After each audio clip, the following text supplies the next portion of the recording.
Hello! Happy lunch! Nakapag-lunch na ba lahat? Bumili lang ako ng pientang 180.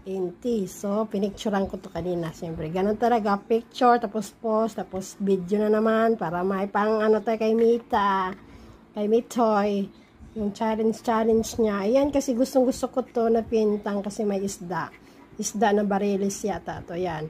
Tapos pinirito. Diba marami 180. Tapos mayroon pang dilis na maliliit. Tapos gulay. Tapos yan yung rice nila. So diba ito gulay nila masarap. Complete na yan. Ito yung pientang 180 lang with juice. So naggawa ko ng sausawan na may lemon. So yan lang. Let's eat.